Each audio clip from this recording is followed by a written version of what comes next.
스가랴서 14장 9절부터 11절까지 말씀 제가 봉독을 하도록 하겠습니다.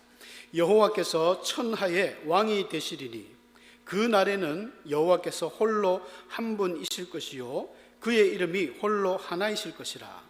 온 땅이 아라바같이 되되 게바에서 예루살렘 남쪽 림몬까지 이를 것이며 예루살렘이 높이 들려 그 본처에 있으리니 베냐민 문에서부터 첫 문자리와 성 모퉁이 문까지 또 하나넬 망대에서부터 왕의 포도주 잔 곳까지라. 사람이 그 가운데에 살며 다시는 저주가 있지 아니하리니 예루살렘이 평안히 서리로다. 아멘. 우리 부활절 이후에 또 한 3일 은혜 가운데 잘 지내셨습니까? 부활절 지났지만은 우리가 부활의 그 놀라운 감격과 그 영광을 다시 생각하면서 스가랴서에 공교롭게도 예수님의 그 어떤 오심 그리고 재림 이런 내용들이 많이 나옵니다. 그래서 몇 장 뛰어넘었지만은 나중에 다시 살펴볼 요량하고 14장 예수님의 부활과 연계해서 한번 말씀을 준비해 봤습니다. 오늘 본문에 읽었던 그 말씀을 보면 우리가 좀 생소하지만 주님이 재림하셔서 마지막 때에 재림하셔서 일어날 그 과정을 설명하는 것이 14장입니다. 그래서 주님이 그 마지막 날에 재림하실 때는 감람산에 서시고 땅에 엄청난 지진도 일어나고 대환란이죠. 예수님께서도 마태복음 24장 종말론에서 말씀하실 때 주님이 오실 때는 지구에 어떤 큰 환란이 있을 것이다라고 이야기했습니다. 스가랴서 말씀에도 동일한 말씀이 나옵니다. 스가랴 선지자뿐 아니라 미가 선지자도 그랬고 이사야 선지자도 그렇고 많은 구약의 이 예언자들은 마지막 말일에 대한 말라기서도 보면 나오지 않습니까? 불이 막 일어나는 이런 엄청난 재앙과 우리로 치면 전쟁, 혹시 핵전쟁은 아닐까라고도 우리가 추론할 수 있는데 그런 어마어마한 일이 난다는 것입니다. 그리고 오늘 9절부터 읽었던 이 내용은 이제 그런 것들이 다 있은 이후에 예수님께서 천하의 왕이 된다는 거예요. 여러분, 예수님은 만왕의 왕이시고 만유의 주가 되신다 하셨습니다. 일개 어떤 몇 나라의 왕이 아니라 천하 모든 만국의 왕으로서 예수님이 서시게 되는 그런 놀라운 일이 일어나는 것입니다. 그리고 온 땅이 아라바 같다. 아라바라는 것은 애굽에서 예루살렘까지 좀 땅이 좋지 않은 땅을 말합니다. 풀도 초목도 없고 이런 땅인데 그런 온 땅이 아라바 같이 된다는 것은 온 땅이 그냥 쓸모없이 망하고 딱 예루살렘만 남겨두고 다 땅이 없어진다는 거죠. 그래서 예루살렘 남쪽 게바라는 것은 북쪽 땅이고 북쪽 한 8km 정도 예루살렘 떨어졌고 림몬도 밑으로 남쪽으로 떨어져 있는데 게바에서 림몬까지 모든 것들이 아라바같이 되지만 예루살렘만 딱 높이 들린다는 거예요. 예루살렘만 남는다는 것이죠. 하나님의 도성. 여기서 예루살렘의 의미가 예수님이 재림하였을 때 그것도 지역적인 의미는 아니겠죠. 신약의 교회들, 예수님의 믿는 모든 우리의 어떤 믿는 자들, 그렇게 말할 수 있습니다. 그들만 남는다는 거예요. 그들만 남게 된다. 그래서 11절에 우리 요한계시록에도 똑같은 말씀이 있습니다만은 그때가 되면 다시는 저주가 있지 않고 예루살렘이 평안히 있을 것이다. 여기서 예루살렘이 딱 지역적인 예루살렘 다윗 성만 생각하면 안 되고 이제 마지막 날에는 우리 모든 믿는 자들에게는 이런 부활의 영광처럼 놀라운 일이 생긴다는 것을 스가랴가 예수님 태어나기 500년 전에 이미 말씀을 해주셨습니다. 그런데 우리가 한번 이 놀라운 영광을 생각하기 전에 십자가를 기억하지 아니할 수 없습니다. No cross, no crown이라는 말이지 않습니까?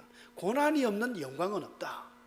여러분, 주님의 십자가, 이 십자가는 우리가 예수 믿는 사람들이 그토록 찬송도 부르고 자랑처럼 십자가 목걸이도 하고 다니지만 이 십자가가 로마 시대 때는 그렇게 자랑거리가 아니었습니다. 가장 치욕적이고 잔혹한 범죄자들을 처형하는 처형법이었습니다. 그냥 보통 범죄자가 아니라 아주 악질적이고 정말 주로 보면 노예들, 범죄자들, 반역자들을 처형했던 그 법이 십자가 처형법이었습니다. 여러분, 십자가 처형법은 정말 인간으로서는 해서는 안 될 그런 처형법입니다. 사람을 달아매지 않습니까? 나무에 십자가 형태가 뭐 T자도 있고 십자도 있고 뭐 X자도 있고 여러 형태가 있습니다. 하여간 나무에 매어 달기도 하고 못을 치기도 합니다. 사람이 매어 달리면 몸이 축 처지지 않습니까? 그러면 1차적으로 숨이 가빠집니다. 호흡이 가빠져요. 그래서 십자가에 달린 이 죄인들은 결국 이 호흡 곤란으로 많이 죽고 뭐 쇼크사도 있고 뭐 출혈, 과다 출혈로 죽기도 하는데, 이 딱 범죄자들, 반역자나 노예들은, 도망간 노예들이 잡혀왔을 때는 십자가에 달기 전에 먼저 하는 그 징벌이 채찍질입니다. 채찍질 굉장히 무서워요. 로마의 채찍은 앞에 나비 붙어 있어가지고 그 갈고리처럼 한 대 맞으면 살점이 바로 떨어져 나가는, 그래서 채찍 맞다가 죽는 사람도 허다합니다. 예수님도 그런 채찍을 많이 맞으셔가지고 피를 많이 흘리지 않습니까? 그러니까 십자가에서 빨리 죽으신 거죠. 건강한 노예들, 건장한 사람들은 십자가에 달아나도 바로 안 죽습니다. 몇 시간이나 또 며칠 동안 계속 살아있는 노예들도 있거든요. 그런 노예들은 아예 도망을 못 가게, 너무 오래 혹시라도 도망갈지 모르니까 밑에서 군인들이 이 망치 같은 거로, 햄마 같은 거로 무릎을 부숴버립니다. 도망 못 가게. 예수님은 이미 죽으셨기 때문에 무릎을 부수지 않았습니다. 옆에 죄인들은 무릎을 때렸는데, 그래서 죽었나 확인 위해서 창으로 옆구리를 찔렀죠. 이런 것들이 시편에 다 나오는 예언입니다. 그의 무릎이 부러지지 않는다는 예언들이 있어요. 그러니까 그 모든 예언대로 예수님이 뭐 돌아가셨는데, 이 십자가의 처형법은 정말 그런 악질 중에 악질. 로마 사람들은 십자가 처형 안 합니다. 사도 바울도 로마의 사람이지만은 이 십자가 처형을 안 하고 그는 참수를 당했거든요. 십자가 처형이 굉장히 고통스러운 그런 처형법 중에 하나였다. 여러분들은 그렇게 생각하시면 됩니다. 근데 예수님께서는 이런 십자가, 그 당시에 십자가는 정말 몸소리가 쳐지는 무시무시한 그 십자가인데, 지금의 우리 와서 십자가가 은혜롭다고 뭐 통합이나 다른 교단에서는 본당에도 십자가를 달아나요. 십자가는 그렇게 막 자랑할 만한 것은 아니죠. 미련한 자에게는 십자가가 미련하다 하지만 구원받은 우리에게는 자랑거리라 하지만, 그 자랑의 의미가 막 이렇게 하는 건 아닙니다. 여전히 십자가는 예수님의 어떤 고통의 의미가 강하거든요. 근데 예수님은 너희들 나를 따라오려면은 자기의 십자가를 지고 나를 쫓으라는 거예요. 거기서 십자가는 제가 좀 전에 말씀드린 그 십자가입니다. 죽음을 각오하고 어떤 고통이 따를지도 모르는데 그걸 지고 날마다 자기 십자가를 지고 나를 쫓아라는 것입니다. 어마어마한 주문이죠. 과연 이런 주문을 누가 우리가 할 수 있겠습니까? 그런데 아까 말씀드렸듯이 고린도전서 1장 18절에 보면 십자가의 도가 멸망하는 자들에게는 미련해 보여도 구원을 얻는 우리들에게는 이게 하나님의 능력이 된다는 것입니다. 십자가가, 사람들은 조롱하죠. 이 십자가, 로마 시대 때 로마 군병들이 왜 십자가에 매어 다느냐, 이게 뭐 아주 고통스럽게 죽이는 그런 방법도 있지만 또 하나의 방법은 수치심을 주려고 하는 그런 것이거든요. 공개적으로 처형합니다. 반드시 자기가 그 처형당할 십자가를 지고 가게 만듭니다. 그 사형터까지. 그러면서 수많은 군중들이 나와가지고 에이구 하면서 침 뱉는 사람도 있고 돌 던지는 사람도 있고, 에이구 네가 그래 도망가더니 꼴 좋다. 그 공개적인 수치를 당함으로써, 그리고 사람들에게 보여주는 거죠. 너희들도 이렇게 하면 이래 된다. 경고성 메시지, 수치심, 이런 것들이 십자가이기 때문에 이런 걸 우리가 참 가지고 쫓아간다는 것은 정말 힘든 일이죠. 그러나 예수님이 십자가의 그 의미를 완전히 바꿨습니다.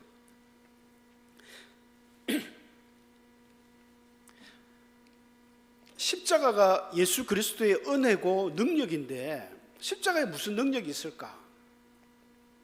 며칠 전에 우리 그 큰아들이, 예찬이가 저한테 그런 질문을 해요. 학교 친구들한테 전도를 하려고 하는데 그 친구들이 그렇게 물었답니다.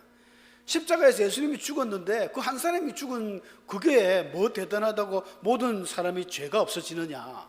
근데 불신자들이 그렇게 충분히 물을 수 있지 않습니까? 저도 갑자기 훅 질문이 들어오니까 뭐라고 대답할지 몰라가지고 야야 그거는 구약의 제사에도 나오고 속죄제를 그 한 사람을 대표하는 대속의 피가 있기 때문에 그건 그렇게 원리가 그렇다. 그래서 예수님의 죽음은 단순한 어떤 사람의 죽음이 아니라 한 마리 어린 양 같은 그런 대속의 죽음이다. 그렇게 얼렁뚱땅 설명을 했습니다만은 사실은 정답이죠. 구약의 많은 속죄제 제사를 드릴 때는 반드시 이 동물을 갖고 와서 피를 흘리지 않습니까? 그게 원칙입니다. 그러나 정말 동물을 잡을 수 없이 가난한 사람들은 하나님이 예외적으로 곡식, 곡물, 밀가루도 허락했지만 원칙은 동물의 피입니다. 피의 제사였습니다. 내가 죽어야 될 것을 나 대신 동물이 죽음으로써 내가 용서받는다. 그 어떤 원리가 있거든요. 그러므로 예수님은 십자가에 달렸을 때 히브리서 4장 15절에 그런 말씀이 있습니다. 우리에게 있는 대제사장은 우리 연약함을 체휼하지 않은 자가 아니요 모든 일에 우리와 한결같이 시험을 받았지만 죄는 없으시니라. 예수님은 죄가 없는 분이에요. 그러면 아무나 박시영, 이재국 아무나 이래 십자가 달리면 용서받지 않을까? 택도 없는 이야기죠. 이 세상 그 누구도 죄가 다 있습니다. 죄인이 십자가에 달려서 모든 인류의 죄를 용서한다? 있을 수 없는 일이죠. 그러나 예수님은 가능합니다. 왜? 그는 죄가 없는 분이기 때문에. 성령으로 잉태되어서 그분은 태어날 때부터 어떤 인간의 죄도 없는 분입니다. 살아가면서도 마찬가지고 원죄, 자범죄 없는 분이에요. 그런 분이기 때문에 한 마리 어린 양처럼 속죄양이 되어서 그가 흘렸던 십자가의 보혈의 피는 모든 전 인류를 살 수 있는 어마어마한 능력과 근세의 피가 되는 것입니다. 그게 어떻게 가능하나? 예수님이 뭔데? 근데 그러니까 예수님이죠. 그 한마디를 딱 해줘야 되는데, 예수님이 그러니까 예수님이다. 그러니까 하나님이다. 태초에 하나님이 천지를 창조하시니라. 에이, 그게 어떻게 돼? 그러니까 하나님이죠. 그런 것도 못할 것 같으면 우리가 뭐 때문에 하나님을 믿습니까? 그런 것도 못하는 예수님 십자가에 달려서 아이고 그런 한 사람의 인간으로 본다면 무슨 가치가 있겠습니까? 그게 아니거든요. 하나님으로서, 죄 없은 그 하나님으로서 십자가에 죽었으니까 그 십자가 하나님의 능력이 나타나는 것이고 주님의 그 보혈이 우리에게 큰 영광이 된다는 것입니다. 그렇기 때문에 누구든지 그리스도 안에 있으면 바울이 이야기했습니다. 새로운 피조물이 될 것이다. 새 것이 된다는 거예요. 이제 예수님의 이 보혈의 피를 통하여 누구든지 예수님을 믿고 나오면 그 어떤 죄도 하나님이 다 덮어주시고 새롭게 한다는 거예요. 이게 가능한 원리가 되었습니다. 영적 새로운 원리가, 새로운 영적 질서가 확립된 거예요. 예수님이 죽음으로써. 그전에는 사람이 죄를 지으면 어떡합니까? 반드시 속죄제를 드려야 용서를 받았습니다. 예수님이 오시기 전까지. 예수님이 만약에 안 왔다면 오늘날 우리는 또 동물을 죽여서 속죄를 해야 되는데 이제 예수님 때문에 이게 다 없어졌습니다. 얼마나 위대한 일입니까? 얼마나 위대한 십자가입니까? 그리스도인에게 있어서 이 십자가는 능력입니다. 권능입니다. 은혜입니다. 은혜. 십자가를 우리가 생각하지 아니하면 우리는 맨날 죽어야 돼요. 맨날 죽어야 되는데 하나님의 그 은혜 때문에 우리가 살아가는 것 아닙니까? 십자가가 없다면 우리는 그 어떤 것도 할 수 없는 연약한 자입니다. 우리에게 십자가가 있다는 것 자랑입니다. 하나님의 능력이고 자랑입니다. 여러분 부끄러워하지 마십시오. 내게는 십자가가 있다. 내게는 그리스도의 은혜가 있다. 내게는 그리스도의 보혈이 있다. 그러므로 너도 죄인이고 나도 죄인이지만 나는 용서받는다. 왜? 예수님의 그 은혜가 너무 크기 때문에. 예수가 없는 너는 용서받지 못한다. 지옥 가는 거예요. 부활도 생각하셔야 됩니다. 부활은 엄청난 것입니다. 여러분 십자가의 도를 잘 깨닫고 회개하고 용서받고 은혜 생활 잘하잖아요. 그거로 끝내면 반쪽짜리 신앙인입니다. 참 신앙은 부활에 있습니다. 부활은 우리 모두 믿는 자의 영광인데 어떤 분들은 부활 그 사기 아니가? 성경에 너희들 예수 믿는 사람들끼리 짜놓은 거짓말 아니가? 성경에도 있지만 그 가짜 아니가? 가짜 아닙니다. 이거는 성경 말씀으로만 보더라도 이게 너무너무 정확한 거예요. 여러분 그 예수님의 제자들 중에 여자들이 많았지 않습니까? 그 막달라 마리아, 뭐 수산나 요한나 하면서 뭐 많이 있었어요. 그들이 그 안식일 끝나고 이제 우리 오늘날 주일이죠. 그 안식 후 첫날 막 예수님 무덤에 갔을 때 성경에 보니까 천사들이 뭐 돌을 굴렸다, 그래서 천사를 만나가지고 예수님이 살아났다 뭐 이야기를 듣습니다. 근데 그 이야기들이 복음서마다 조금씩 차이가 나죠. 어떤 데는 천사가 돌을 굴렸다 그러고, 어떤 데는 돌 위에 앉아있다 하고, 어떤 데는 천사가 마리아하고 이야기를 했다 그러고, 어떤 때는 뭐 마리아하고 이야기한 게 아니고 동산지기로 나오고, 천사가 한 명인 데도 있고 천사가 2명인 데도 있어요. 다 틀립니다. 그것은 무엇을 말하냐면 엉터리가 아니라, 여러분 우리 복음서 4개가 기록된 때가 예수님 돌아가시고 최소 제일 빨리 기록된 것이 마가복음이라 하는데, 마가복음이 AD 한 70년, 60년, 70년대 기록됐어요.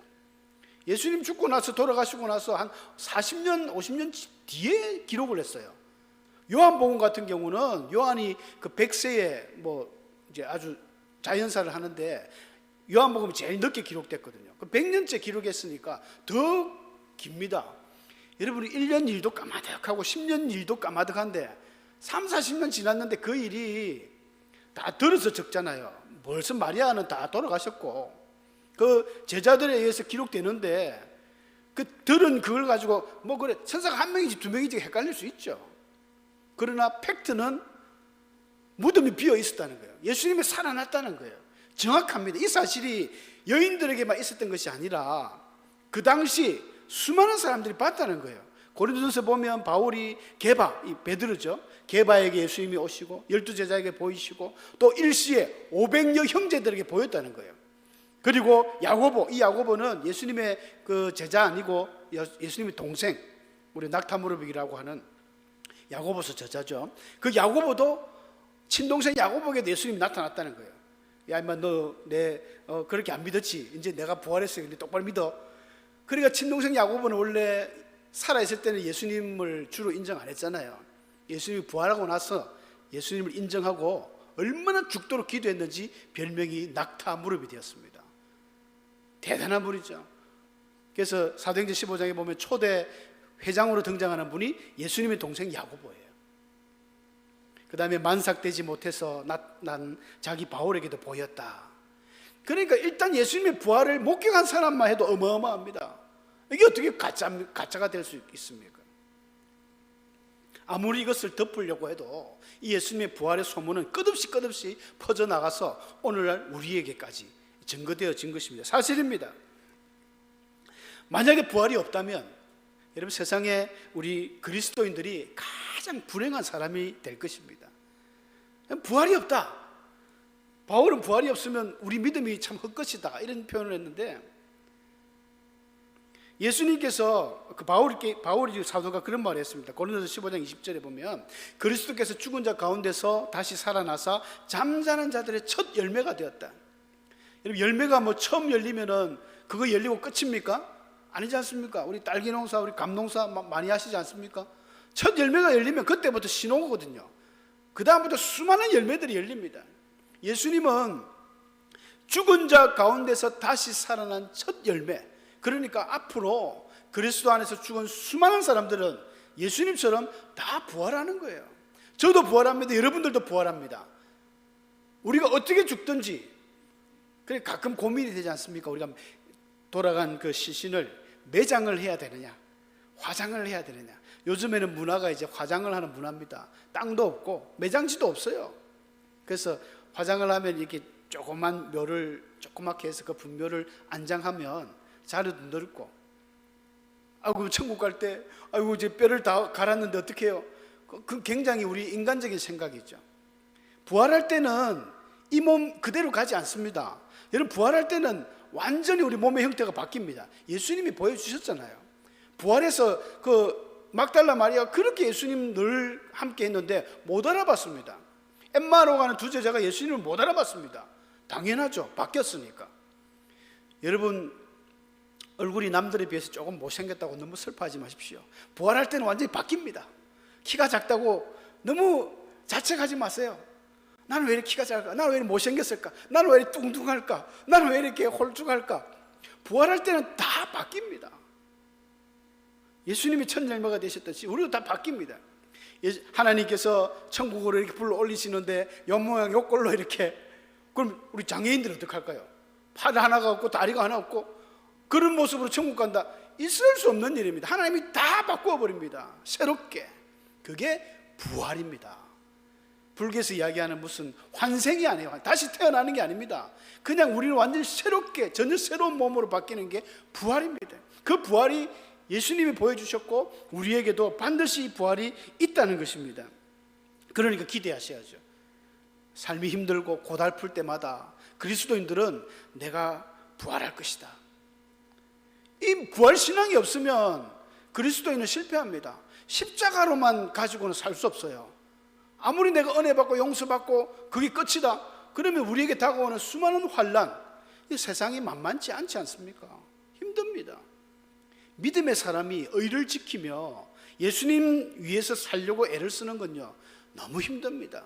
적당히 좀 사기도 치고, 적당히 친구들 좀 괴롭히고, 적당히 막 욕도 하고, 우리 친구들, 학교 다니는 친구 적당히 예수 안 믿는 것처럼 해가지고 좀 이렇게 살면은 편한데, 지독하게 또 예수님 그 향기를 드러내려고 완전히 이렇게, 군대 가면 FM이라 그러죠. 딱 규격대로 하려고 하는 분들은 괴롭습니다. 힘들어요. 그러나 그런 사람들에게 무엇이 있느냐? 부활이 있는 거예요. 우리 신앙의 많은 선배들이 다 그런 믿음을 가졌습니다. 부활의 신앙을 갖고 있었어요. 그러니까 순교를 하죠. 예수님의 십자가, 너 죽을래? 아니면 평안하게 살래? 나는 죽어도 예수님처럼 부활한다. 그 믿음이 있었기 때문에 순교하게 되는 거예요. 남들보다 좀 손해보고 남들보다 내가 좀 무시당해도 우리에게는 부활의 신앙이 있기 때문에 이런 고통도 이겨낼 수 있다, 이런 우리의 마음이 있다는 것입니다. 근데 우리가 많은 사람들이 이 죽음에 대해서 생각해 보면 죽음은 아무도 피해갈 수 없습니다. 숙명적인 거예요. 어떤 분이 그런 말씀을 하시더라고요. 인간은 태어나자마자 죽음을 향해서 달려가는 출발을 했다. 죽음을 향해 출발했다는 거예요. 응애하고 태어나는 그 순간 이 사람은 죽음을 향해서 출발하는 그 스타트를 했다는 것입니다. 우리 모두는 죽음을 향해서 달려가고 있습니다. 하루하루 달려가고 있습니다. 그 죽음의 순간을 모를 뿐이지 다 죽습니다. 그래도 조금 더 이제 건강하게 사시려고 우리가 뭐 운동도 하고 뭐 역기를 들었다 놨다 막 뜀박질을 했다가, 그죠? 뭐 옛날에 우리 이제 동네 보면 아주머니들 산에 가면 막 배치기를 하고 막 나무에 배를 부딪히고 배를 때리고 막 집에서 에어로빅을 하시고, 요즘 뭐 홈쇼핑에 그런 거 엄청 많이 나오지 않습니까? 그거 한다고 안 죽는 거 아닙니다. 조금 늦출 수는 있어요. 그죠? 조금 늦출 수는 있습니다. 연예인들이 뭐 온갖 돈을 투자해서 얼굴을 막 이렇게 수술하고 피고 좀 젊어 보이죠? 그렇다고 안 죽는 건 아니거든요. 죽습니다. 반드시 죽습니다. 죽음은 피해갈 수가 없습니다. 이거는 아담의 범죄로 인한 인간에게 주어진 것입니다. 아담의 범죄로 인해서 하나님과 약속을 어김으로써 이 세상에 죄가 들어왔고 그로 인해서 죽음이 왔다. 예수님이 이야기지 않습니까? 바울도 그런 이야기 했잖아요. 그러나 바울이 그런 말을 합니다. 예수님이, 아담이 그렇게 죽음으로써 모든 사람이 죽은 것 같이 예수님이 부활하시고 그리스도 안에서 부활하신 것처럼 그리스도 안에서 모든 사람이 살아난다는 거예요. 이게 어마어마한 예수님의 능력입니다. 예수님이 이 사망이 왕노를 하는 이 시대에 예수님이 부활하심으로써 사망의 그 머리를 깨부순 것이죠. 사망이 죽었습니다. 예수님이 사망을 정복했고 죽음을 이기셨습니다. 바울이 그런 이야기를 그 15장 고린도서 15장 26절에 맨 나중에 멸망받을 원수는 사망이다. 이제 사망이 끝나는 거예요. 더 이상 사망이 우리에게 왕노를 할 수 없는 것, 그거는 부활 때문입니다. 그러니까 우리가 어떤 일에 지치고 막 포기하고 싶을 때 우리에게는 마지막 부활이 있다. 이 부활 신앙을 못 가진 분들은 신앙에 실패할 수밖에 없습니다. 그러나 우리에게는 반드시 이 부활이 있으면 꼭 기억하시기 바랍니다. 고린도전서 15장 57절에 바울이 이런 말씀을 하셨어요. 우리 주 예수 그리스도로 말미암아 우리에게 승리를 주시는 하나님께 감사한다. 여기서의 승리는 무엇을 의미할까요? 그 앞에 읽어보면 그렇습니다. 사망아 너의 쏘는 것이 어디냐? 사망아 네가 쏘는 것이 어디냐? 너의 승리가 어디 있느냐? 사망이 쏘는 것은 죄요, 죄의 권능은 율법이라. 사람을 율법으로 올가매가지고 막 죄를 짓게 만들고 사망이 하는 짓거리가 그렇지만은 예수님이 이기셨다는 거예요. 예수님이 사망을 이겼습니다. 로마서 8장 1절에 보면 완전 그 황금장의 가장 핵심적인 말씀이지 않습니까? 그러므로 그리스도 예수 안에 있는 자에게는 결코 정죄함이 없나니 이는 그리스도 예수 안에서 새로운 생명의 성령의 법이 죄와 사망의 법에서 너를 해방하였다. 자유케 된 거예요. 예수님 때문에, 부활하신 예수님 때문에 이 죄와 사망에서 우리는 다 해방된 것입니다. 계시록 21장 4절에 보니까 우리 천국의 그런 말씀이지만 모든 눈물을 그 눈에서 씻기시며 다시 사망이 없고, 여러분 다시 사망이 없는 것이 원래 인간의 모습이었습니다.